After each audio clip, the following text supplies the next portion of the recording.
I think a materialist approach to things is very, very consistent with my experience in Christian social justice.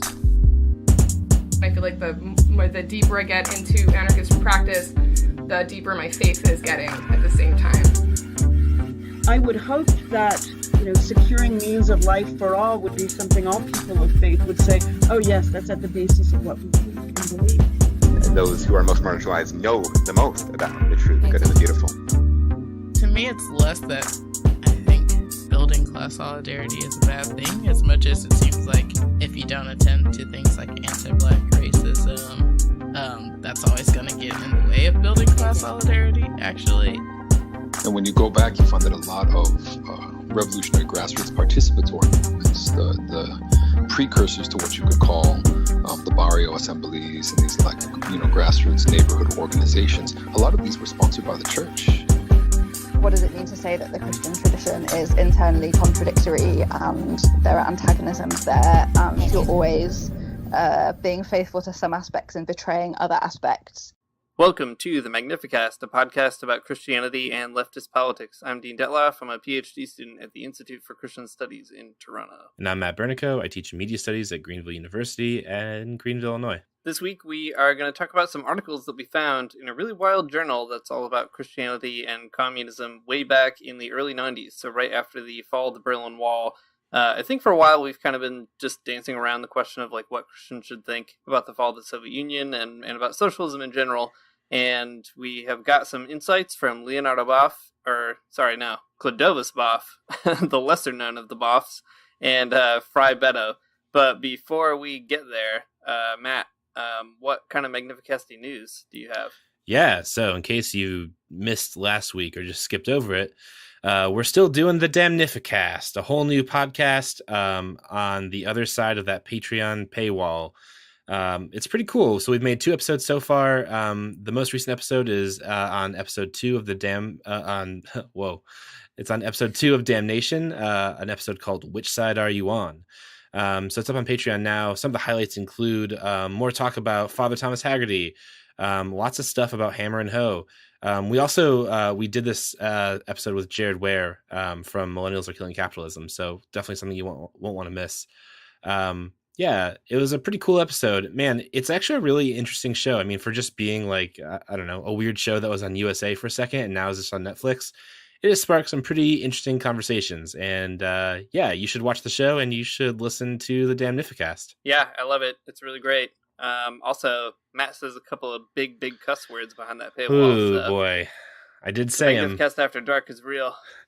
Yeah, we're still on that good Christian cuss caucus. So support our cussing and swears and just big curse words by giving us, $2 and you can listen to it. That's you should think of the Patreon as a giant swear jar. Oh, that's a good point. But everyone has to pay for me swearing. That's right. It's a reverse swear jar. Yeah, every time someone pays, then Matt has to say cuss. That's the swear jar under communism, is people have to pay for you to curse. That's right. Well, speaking of bad people have to pay for you communism jokes, Matt, I hear you've been plumbing the Reddit plumbing again. Yeah, actually, speaking of plumbing, I got a good stringing together these segues in a really natural way. No, this one really works. So I've got a great insight from reddit.com/r/Christianity, and I need your help answering it, Dean. Please, for the love of God, I need your help, your expertise in Christianity. I've already been drinking. So you're ready for this one, huh? Okay. So the title is called Horrified by Super Mario Odyssey, posted 1 year ago. So Dean, you are familiar with Super Mario Odyssey, the game for the Switch? Yeah, I've never played it, but I am familiar. Okay, I think that you'll be fine with this question. So this user writes, he says, "Hey guys, I'm really shocked by this game because even if you aren't a Christian, the idea of a good guy just possessing whatever he wants is really freaky.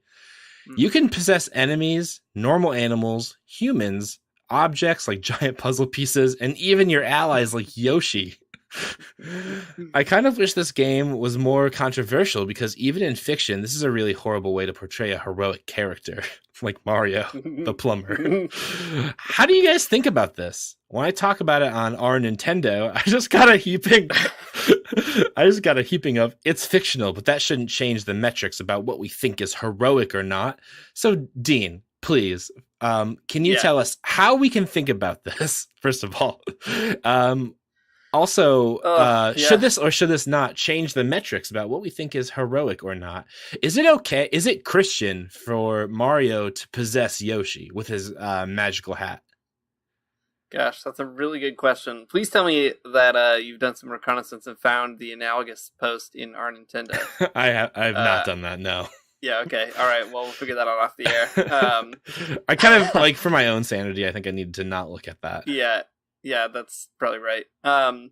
Yeah, you know, I get it. I get it's easy to dunk on people on our Christianity, but, you know, this raises just a really good, important moral point, and it's one that we don't talk about often enough. Video games are just rife with demons, and usually they're pretty obvious and you kill them, right? That's what you're supposed to do. I beat Diablo, you have to kill the devil himself. That's how a video game ought to be. Turning the tables like this when you're a secret demon, even possessing your very friends, I don't like it. I think it's a sign of the moral decay of our society, and I think it's bad news. I think that you're right about that. Yeah, I mean, because so demons possess humans. We all know that. But Mario possessing other things, I don't think so. That's not the shining tower of Western culture that I know and love. That's for sure.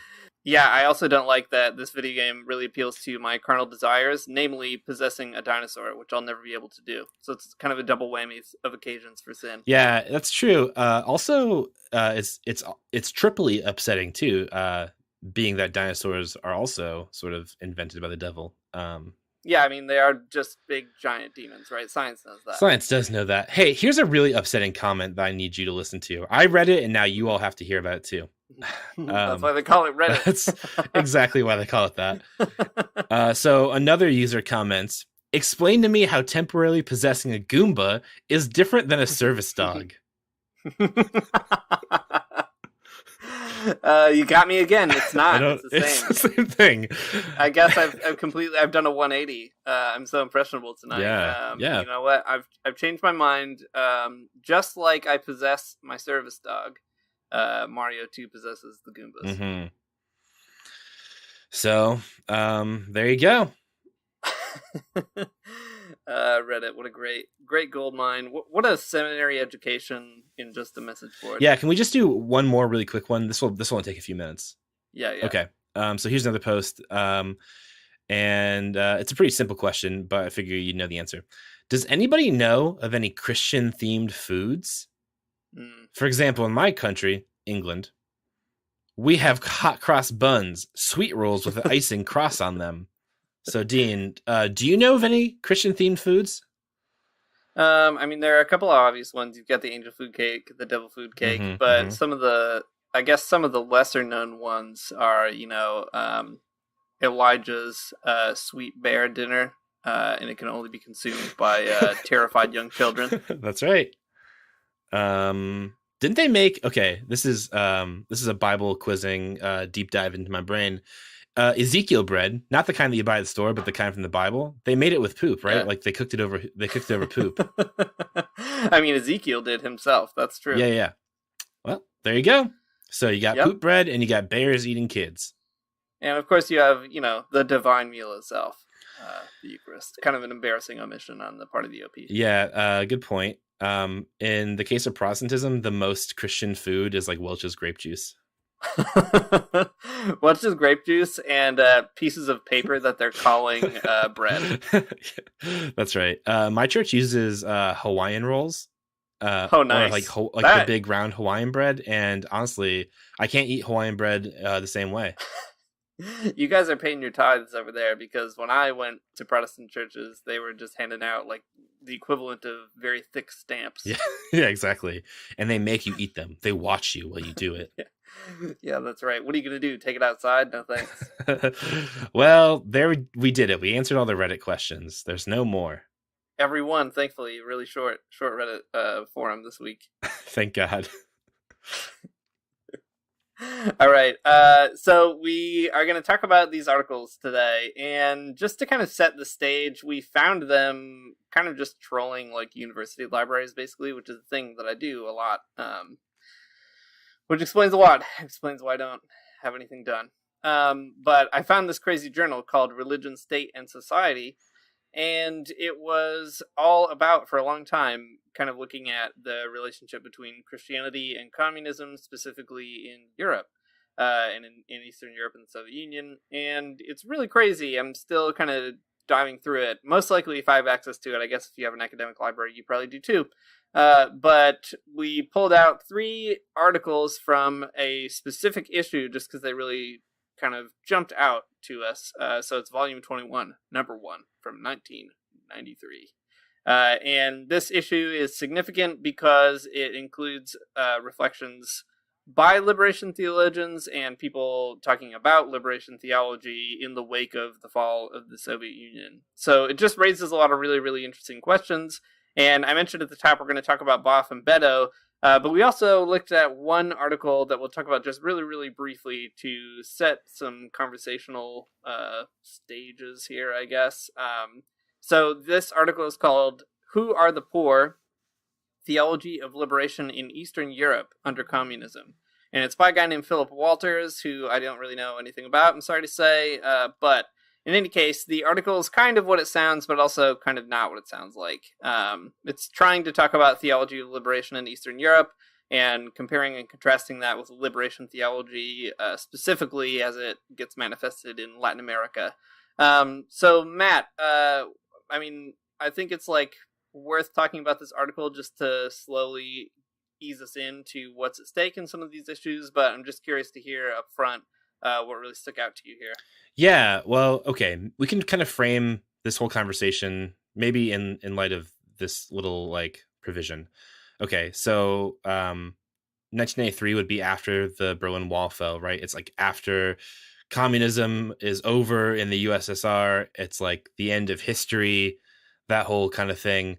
And the question that kind of remains that this journal is kind of trying to tackle is, you know, what happens to liberation theology if Marxism has failed in the Soviet Union?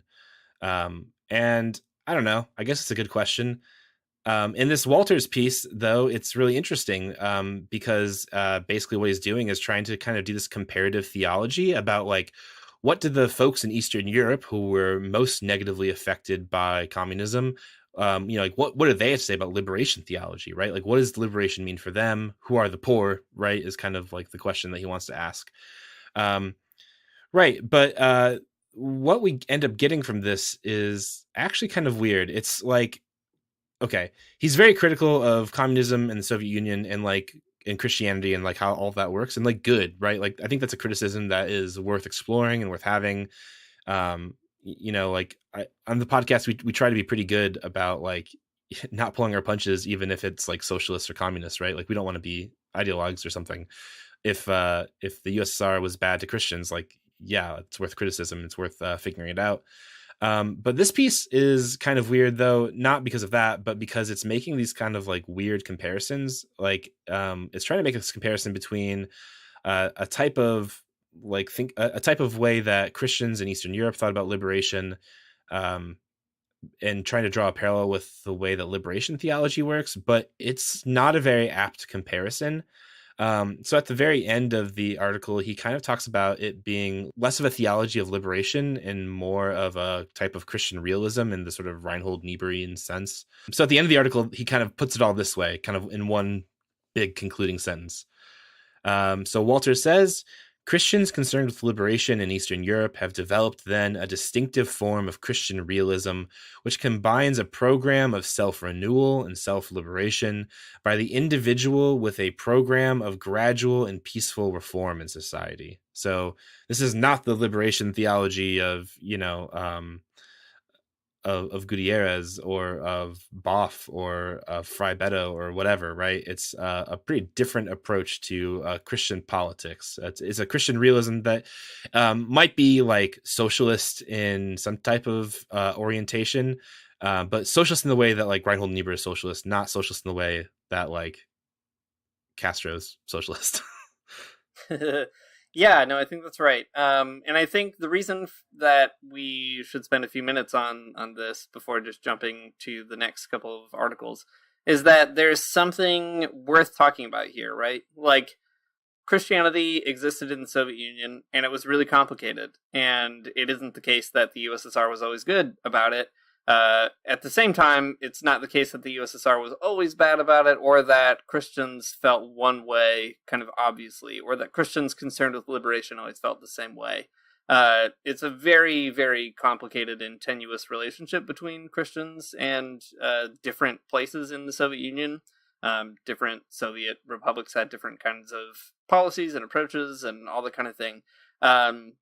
Just kind of coincidentally, like, we were reading some stuff from Roland Bohr not too long ago, where he talks about this fascinating pastor in East Germany who kind of built a whole conversation around Christian Marxist dialogue, for example, and it was like a really amazing thing. In Czechoslovakia, there were a lot of really intriguing experiments trying to create some conversations between these two kind of worldviews or whatever. And you would get the impression, wrongly, I think, reading an article like Walter's, that would suggest that now that the Soviet Union is falling, all the progressive Christians are finally getting like the freedom that they've always wanted to criticize communism and come out with some other kind of progressive vision, like a third non-ideological form of Christianity. And I think that would be misleading. There's a certain polemic that is embedded in Walter's article. And it's worth bringing up because we're about to talk about Boff and Beto kind of dealing with the history and legacy of the USSR. And it's worth kind of noting the complication, like even the way these stories are getting told right off the bat. Yeah, totally. So let me read this other piece to give you a little bit more flavor about what this Walter's piece is like. So he says, in Eastern Europe, the governing ideology was indeed a, quote, system of truth. He's talking about Marxism, which sought to exclude any other, and this fact had profound implications for the content of Christian liberation in that part of the world.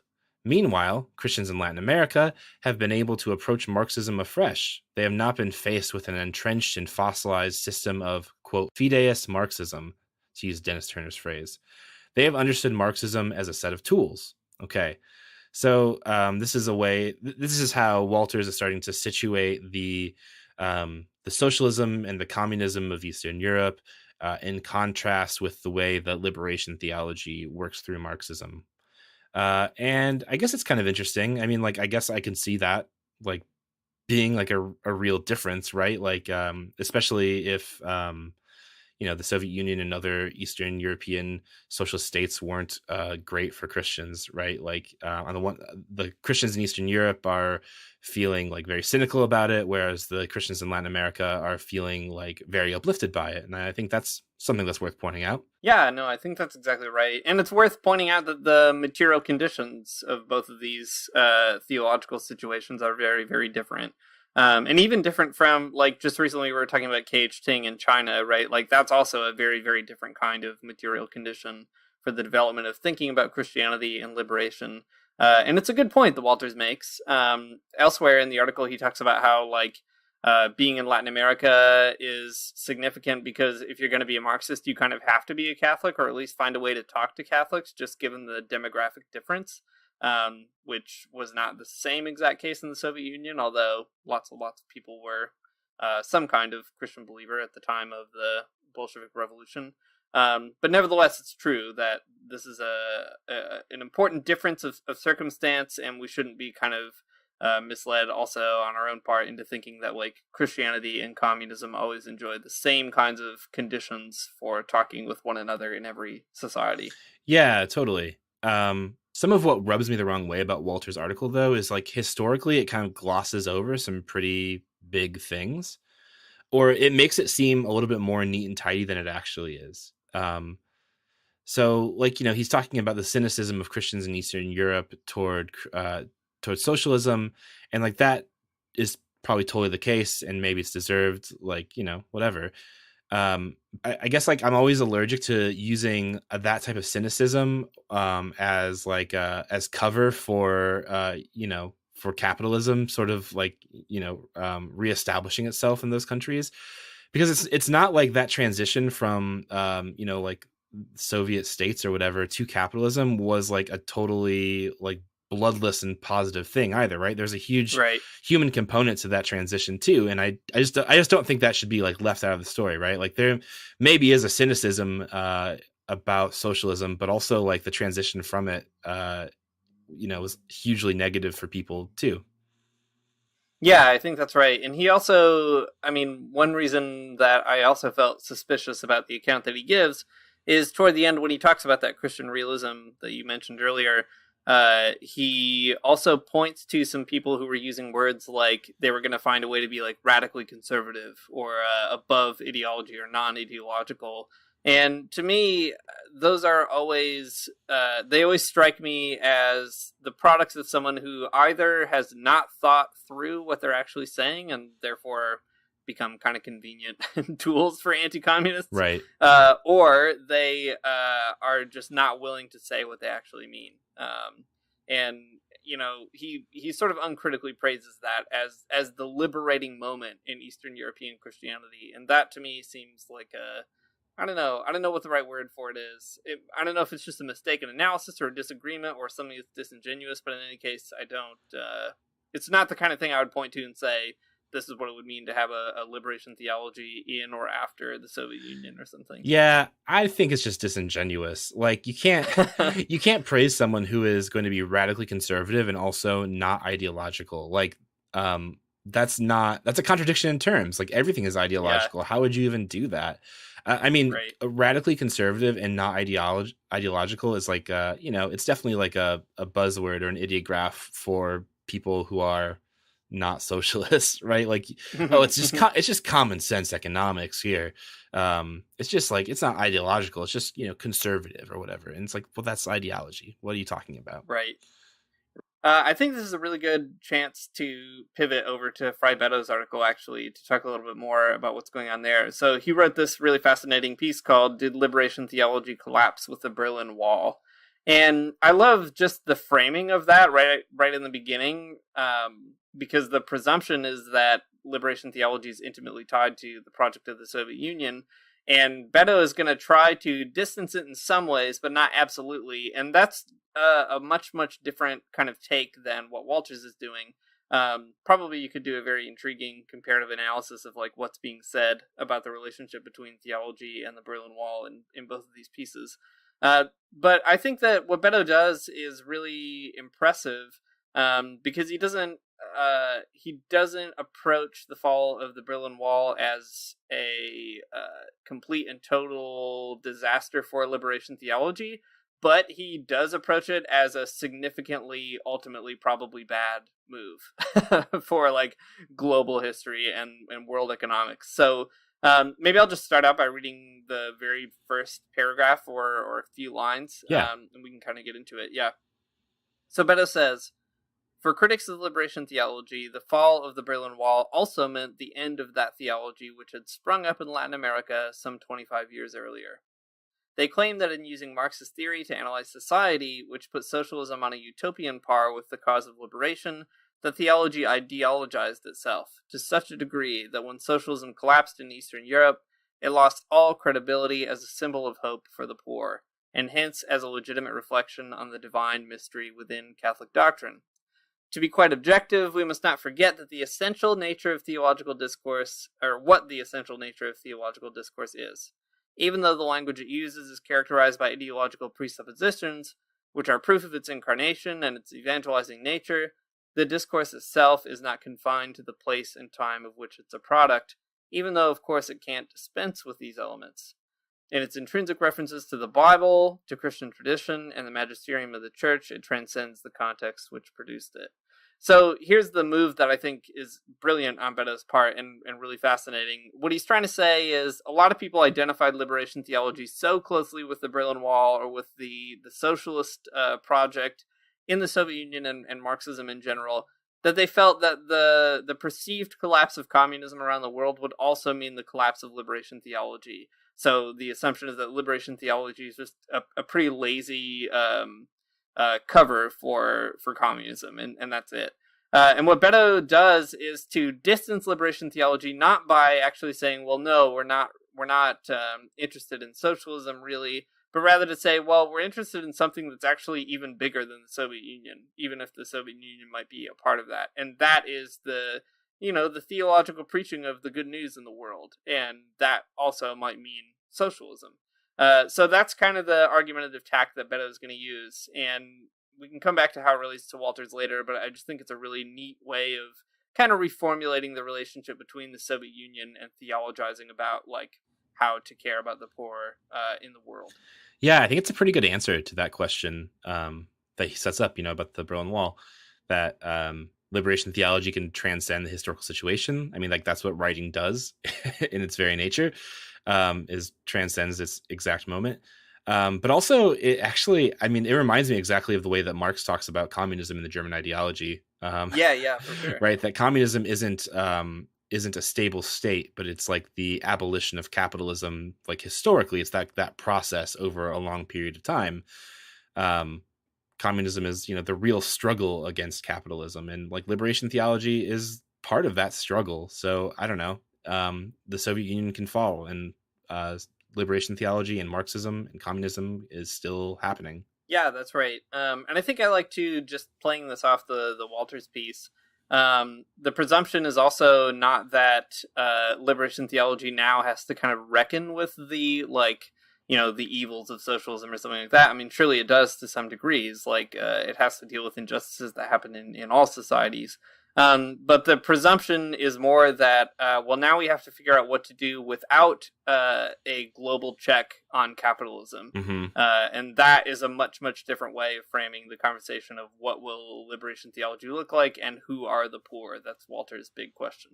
Yeah. Well, that's a pretty good segue into the next bit of the Beto article. So I'll read that. Beto says, if it's true that socialism has collapsed in Eastern Europe, it is also necessary to remember that capitalism has always suffered from a chronic lack of self-sufficiency through its incapacity to respond to social demands. By nature, capitalism is inegalitarian and exclusive and tends to concentrate its resources. Each rich capitalist country is the product of at least 20 poor satellite countries. Only those who ignore how apparently international institutions like the IMF, the World Bank, or the OECD, or the Club of Paris actually work are still naive enough to believe that there exists such a thing as aid for the development of needy nations, which is disinterested or sincerely interested. Nowadays, foreign debt obliges the poor to give their rich creditors even what they do not have. I think it's a pretty profound statement, actually, right? Like, if you think that socialism has collapsed, wait till you hear about capitalism and what it has to do to keep running, right? It has to find ways to vampirically suck the blood of 20 other poor satellite countries, through colonialization or, the imperialism or whatever, right? That's how capitalism works. So if you don't like socialism, you don't like what it did, and you don't like that it fell, and you're mad about it, well, look at the apparatus that has to be in place for capitalism, the whole world system, as it were. Yeah, I love the way that Beto frames this is not only to call our attention to exploitation, which is clear and obvious, right? He even treats it as like, surely you can't be dumb enough to think that this isn't going on, which I appreciate, but also, there's this great insight that I think only a liberation theologian could really reflexively deploy, and that's, he says, capitalism has always suffered from this chronic lack of self-sufficiency through its incapacity to respond to social demands, right? So, like, there's a clear Marxist thing there, too, right? Like, capitalism creates its own contradictions, people get pissed, and they do what they gotta do. But what Beto does, and I think hearing it come through Beto's own writing, is to call our attention to the way in which this affects like real people who are suffering. Capitalism can't actually address those needs and the demands that are being made on it to give people a good and healthy life. And so it has to keep on moving things around just to keep itself alive. It's this really kind of perverse thing, right? That not only does it ignore or fail to resolve these demands, but it actually continues to exacerbate them by like outstripping them, to the point where the poor have to give the rich creditors even what they don't have. That's such a like liberation theology way of looking at something, to really center the destitution of the poor and then build a critique from there. And I think that's the kind of thing that always lives on, whether or not the Soviet Union is around. Yeah, totally. Also, another quick aside to Marx too. The foreign debt obliges the poor to give the rich creditors even what they don't have is like basically an echo from the Communist Manifesto. Yeah, that's right. When Marx is talking about how people are always scandalized about the abolition of private property, he's like, "Well, workers already don't have anything. Like, what are you Right. talking about?" And I think it's still. I mean, it's a good point to make, and it's a good point to even continuously, like even now, make, right? Even in the age of like consumer capitalism, where we, people are poor but also own a lot of things. It's still a good thing to repeat because like people are poor and own a lot of things, and also like everyone is so in debt that like if the bank were to suddenly call in all of the debts we owe, we would be in serious trouble, right? So Right. I think that the giving what we don't have is kind of the situation of finance capitalism at this point too. So it's a prescient thing to say. Yeah. All right. So to retrace a little bit of ground before moving on, so Beto is trying to say that liberation theology transcends the particular material history of the Soviet Union, even if it's tied to it in some important ways. And he's also trying to reckon with what it means to lose that ally to liberation theology, to lose the socialism of Eastern Europe. But I think a move that he makes in this article that really just stuck out to me too is to inquire into why liberation theology seems to be a little less popular in the 90s than it was in the past.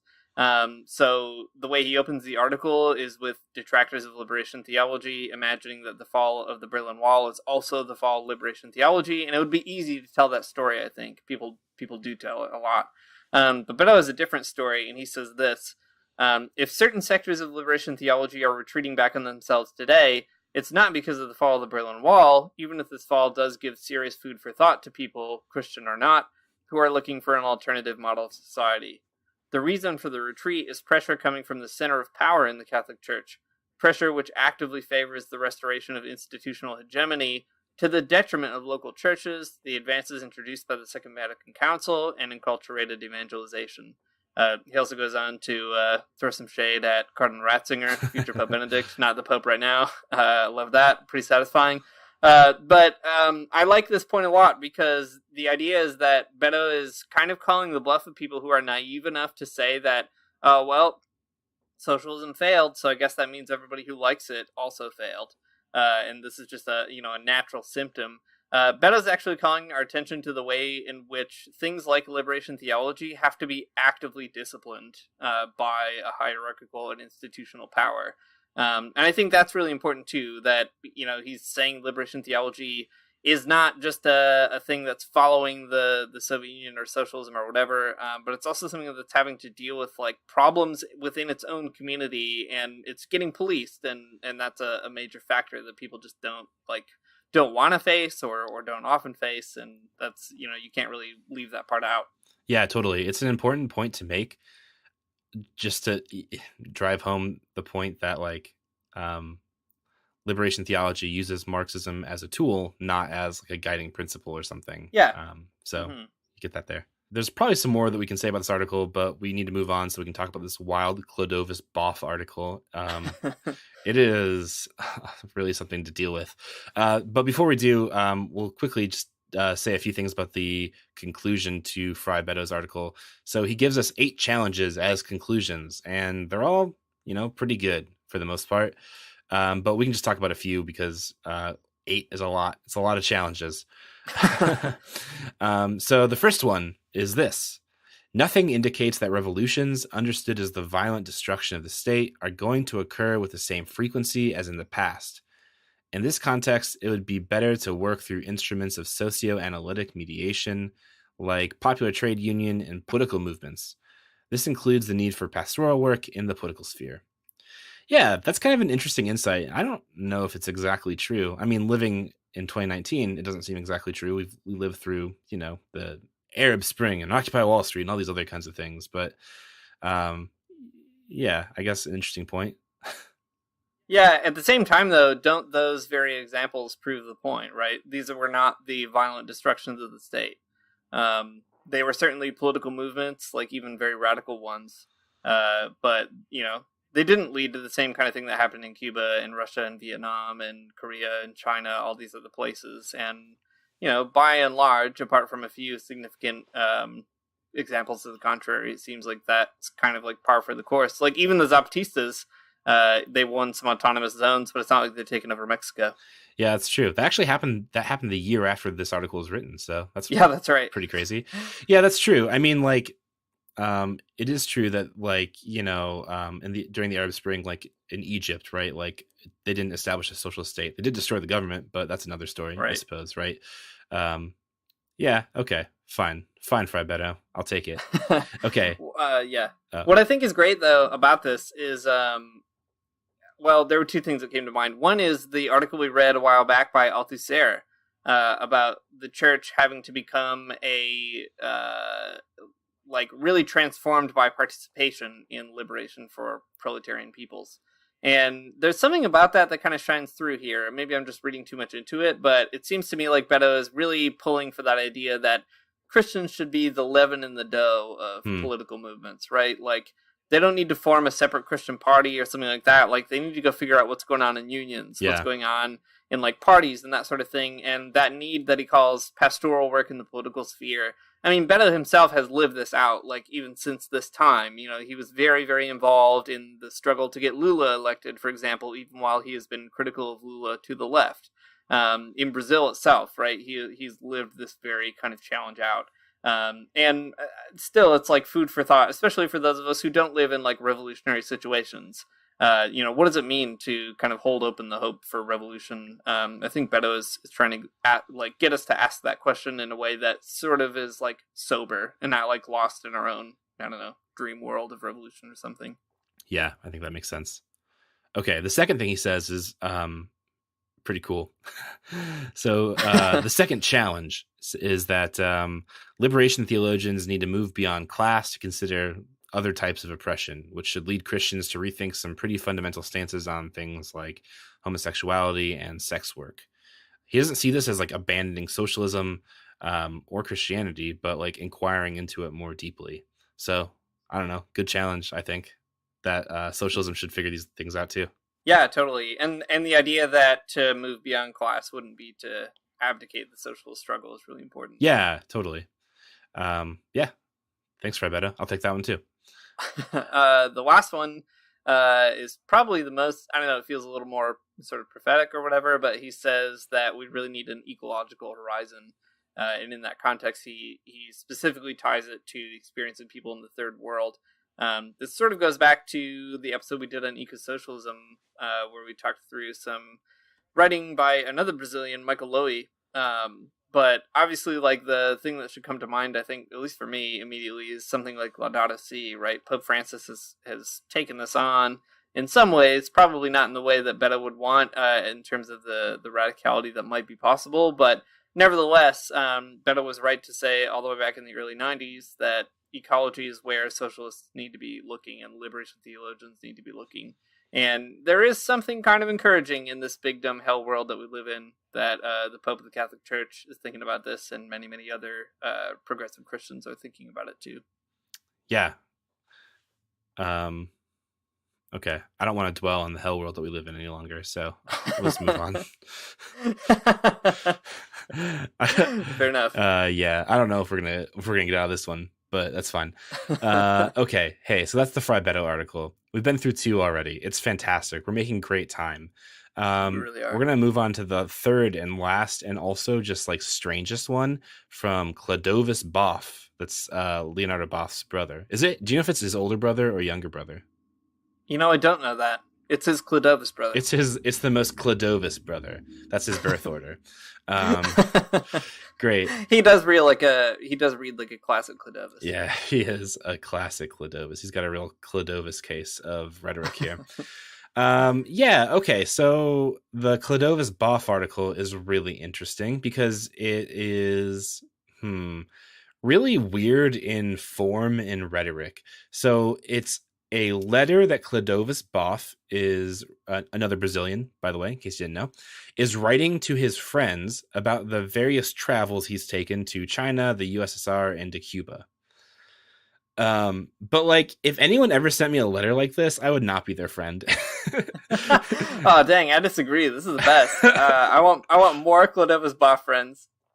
Okay, fine. It's like a 10-page letter that's like mostly social, like a theory about how socialism works. Okay, but for a second, Yeah.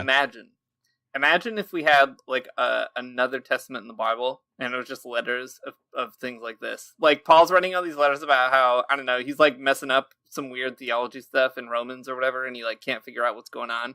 But here's Clodovis Boff like sending an apostolic letter back to his friends and be like, hey, guess what? I learned about socialism. Yeah, it definitely does have that, like, well, okay, either biblical or extremely 19th century, like, eccentric philosopher kind of vibe to it, where, like, yeah, that's right. You're not going to write a journal article about this. You're not going to write a book. You're going to write a letter to your friends where you're just, like, going to bullshit them about socialism for a little bit. That's right. Okay, well, so here's the general idea behind the article. He's writing to his friends, and he's like, hey, friends, I've just been to all of these places. They're socialists. Isn't that interesting? Are you asking yourself right now how you might define socialism? Well, I've got that figured out for you. I'll tell you how to define it. So he just gets like right into it with these like really weird rhetorical turns. So he starts off the article like this. At this point, the great danger is to get lost in a haze of general definitions or even mystical affirmations, such as that socialism is not a social system, but a moral attitude, being on the side of the poor or fighting for justice.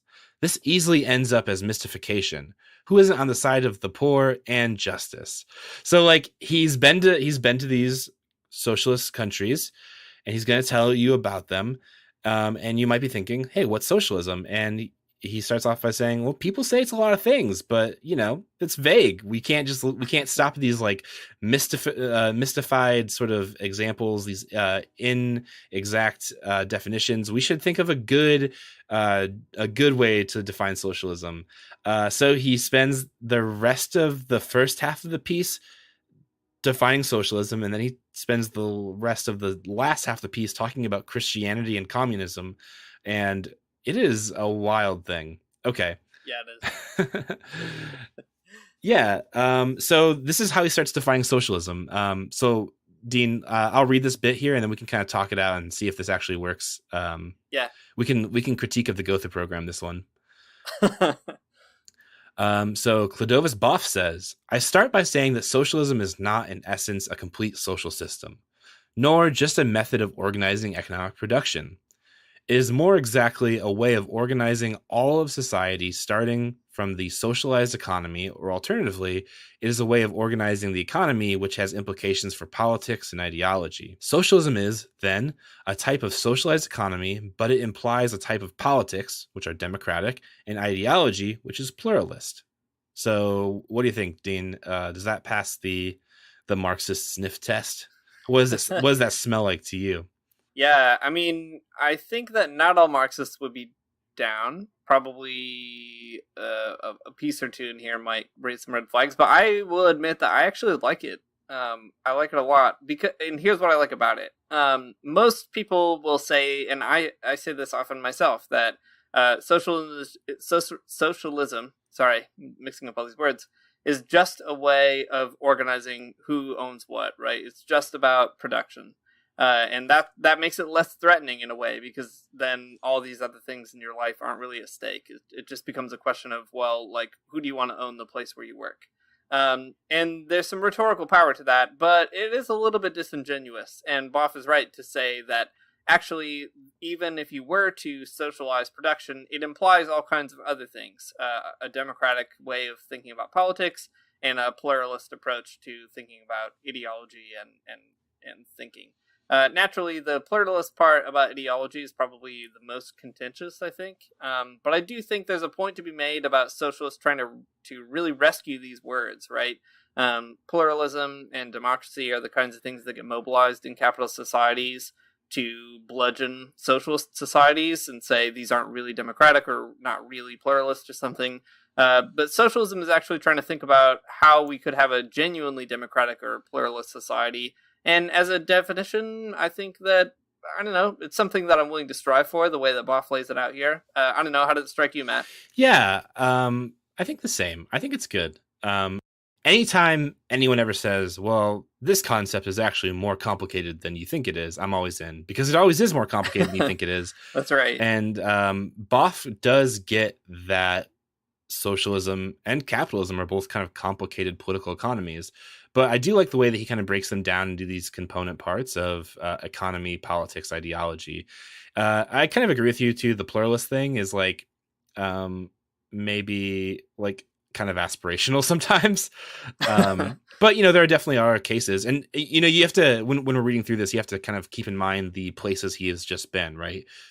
Right. China, Cuba, the USSR. And I don't know. I can't speak to all like how pluralist all of those societies were, but there are definitely pluralist elements to them that you could point to. Yeah, we should say too, just as like a point of order or something. So the journal was published in 93, but this article was written in 1989. So the USSR still existed when he was writing it. Right.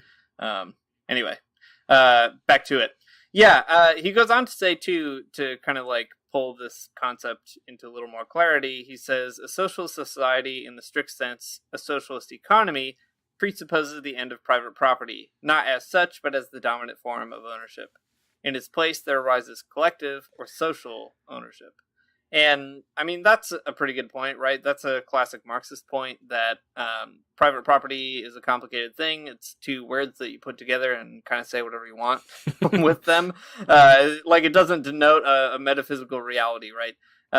And so the question is, what property is actually private and what makes sense to have as private? And, as we've talked about in the show before, communists don't want your toothbrush. They don't want your family heirlooms or whatever. They don't really even want like your living space. They just want other people to not own your living space or the place where you work, right? As private individuals. And that's good too. I like the Buff kind of brings in some less controversial ways of talking about socialism in a Marxist way. Yeah, I like that too. And he does some more of that.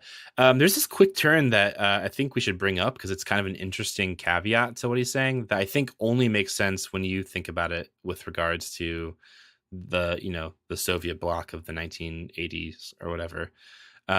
So he makes this quick aside and he says, what is really meant here is the important means of production, which form the real levers of a nation's economy. That's what should be collectively owned or socially owned. So we're not talking about small or medium-sized means of productions, which is a weird turn of phrase. Small and medium-sized holdings of land, backyard factories, small or even medium-sized shops, all this can perfectly well remain in the hands of private groups and be left to their initiative. The current reforms in the Soviet Union and China, as I showed in my letters about those countries, are giving particular encouragement to the smaller scale economic sphere. So small and even medium owners, and then in parentheses, medium is always a relative term, have nothing to fear from socialism. It's the large owners, the bourgeois class, who have something to fear and who get terrified and terrify others. So, okay, I mean, this makes sense right there. I think during this time there were some still privately owned like farms in Cuba, and I'm sure that was the case in the USSR and China too. It's just like a really... I mean, usually this type of articulation when it comes to socialism is glossed over. And it doesn't even seem like, I don't know, in my experience, it's rare that someone even like prescribes this type of thing. Like, yeah, that's right. That's I guess what seems so weird to me. Cause like usually like, right. Like the aspirational goal is for there not to be any private ownership that could, exploit people.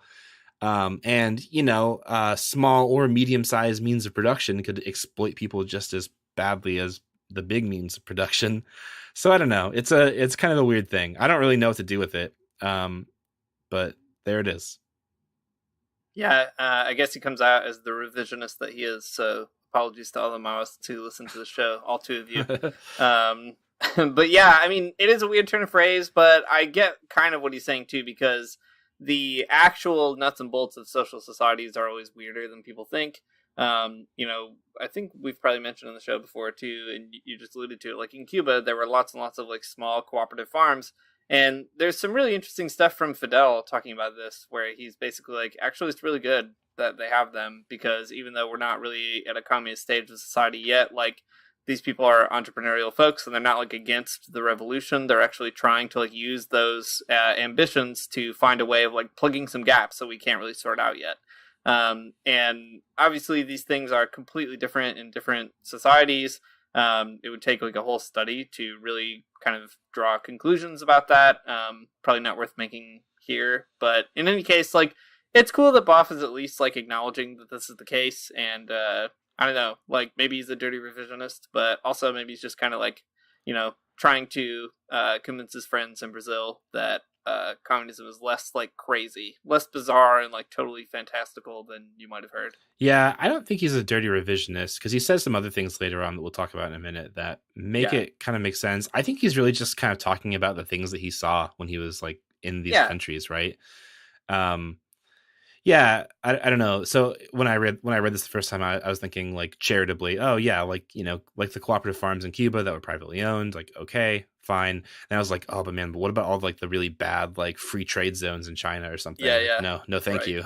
Those are not medium. Those are big, and they need to be medium size. They need to be socialized quick. That's right. Okay, so he has some other things to say about the economy and how it should be controlled. You know, it's good and nice to say that there should be collective ownership and that the workers should own the means of production or something. But how do you do that? So he thinks that you do it in 3 ways. So the first way is the state. Sorry, anarchists. You're already out. But that's what Boff says. The second way you control the economy is through associations of workers. So anarchists, back in. It's chill. And then the last one, which maybe is the one that pushes us all out, is through private individuals and groups. So okay, but I guess that's true. Those are the 3 ways you can control the economy in a collectivized society: the state, associations of workers like unions, and also private individuals. That's probably all true and factual. Yeah, well, there's a lot more to be said about this and some really great things about democracy and what have you, but I feel like we should actually kind of pivot toward the end with the last 10 or so minutes. So Boff talks about Christianity and communism, and it's pretty good. First, I guess I'll just put on the table the usual thing that gets said by Christians, where he says, first, the word communism is the oldest term to describe the communion of goods in society. You ought to know that this is a word of Christian origin, and wasn't even used by Christians until recently. I like that. Really ambiguous, until recently we got off the rails. I don't think that's exactly true. Yeah, I don't think so either. I wonder what he means by recently. Yeah, exactly. Like the Desert Fathers. Yeah, exactly. But in any case, like, he's appealing to something that's true about the rhetoric of early Christianity, and of course, I mean, we all still read the same Bible. And it's right in there. You can't really get out of it, as Jose Miranda has taught us. Yeah, totally. Okay, so then he goes on to say some more fun things about communism. Okay, I like the way this sentence starts off.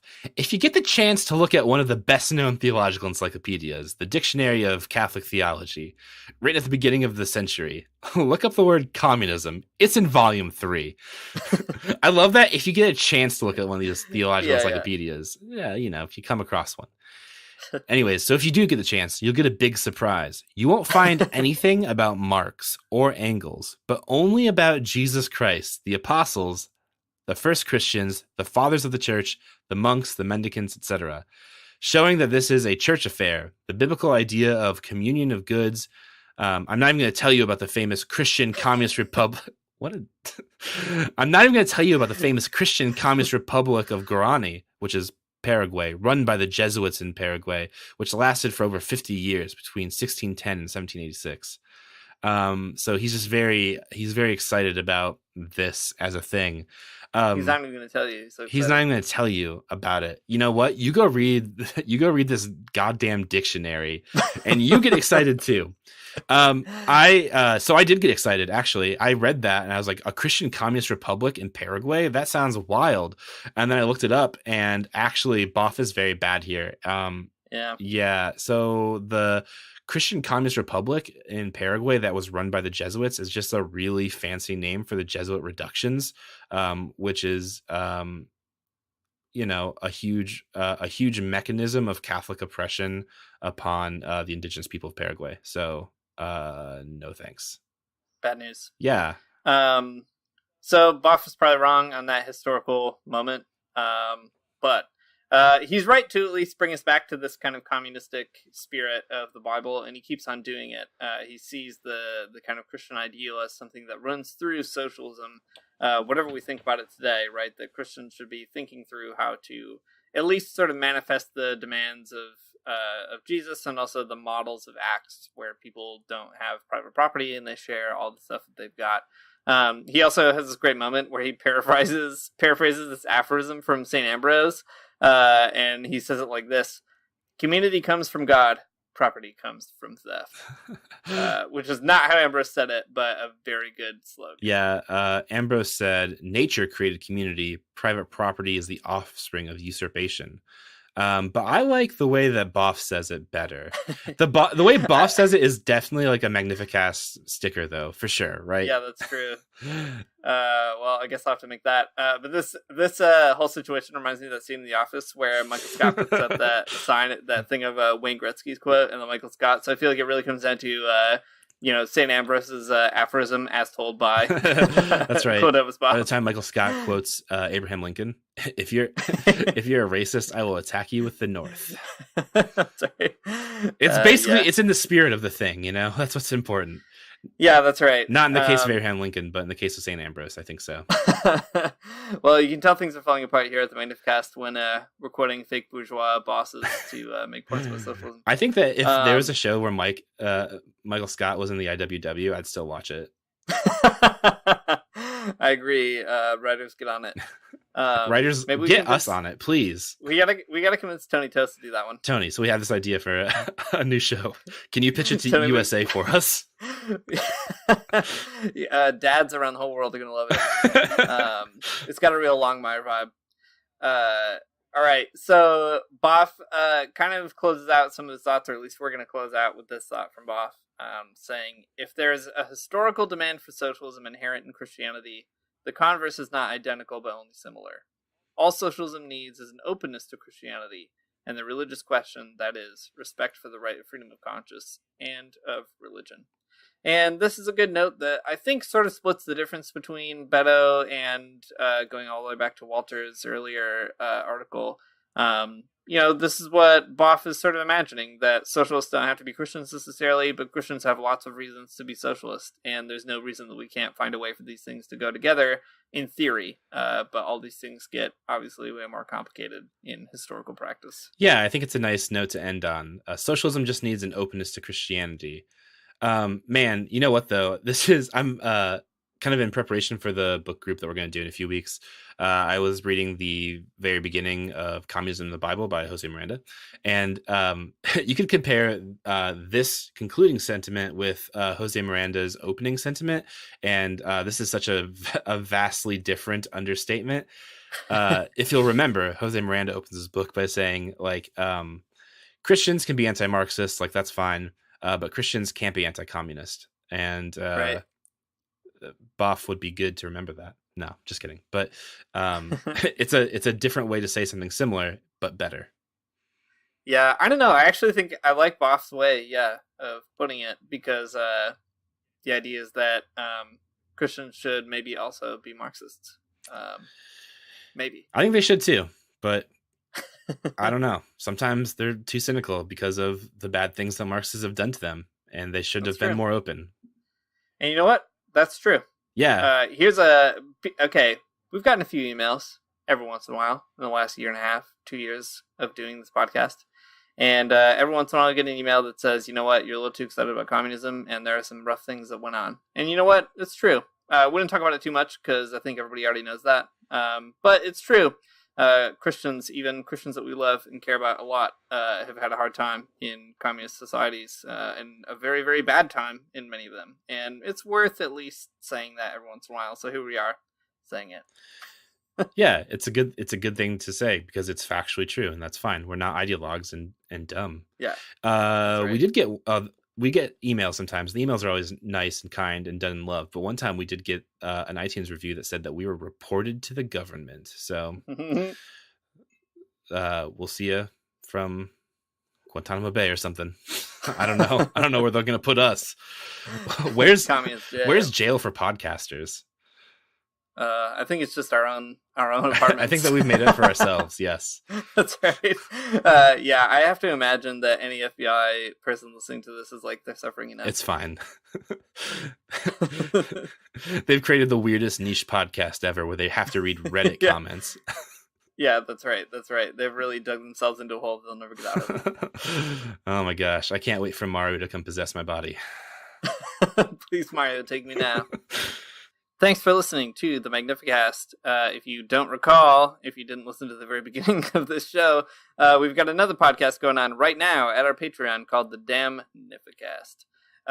It is a whopping $2 a week, and you can hear all of it at the website, patreon.com/the Magnificast. This past week, we talked through episode 2 of this really great show with Jared Ware of Millennials Are Killing Capitalism, so don't miss that.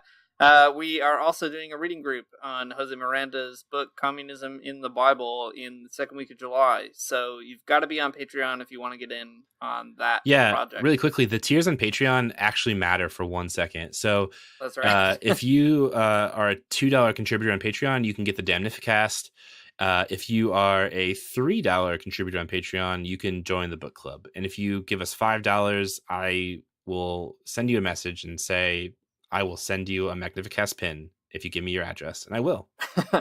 While supplies last, I guess. Yeah, exactly. And then we're going to get tote bags. That's the next thing, I think. All right, yeah. We'll get to work on them. Music, as always, is by Amori Armstrong and the Illogical Spoon, and we'll see you next week. I don't wanna get up for church in the morning, souls alive. Heaven come to earth and there won't be no church. We'll meet down by the riverside. There we'll swim with all creation. Never get tired, never bored. Don't worry, someday there'll be no dam between us and our Lord.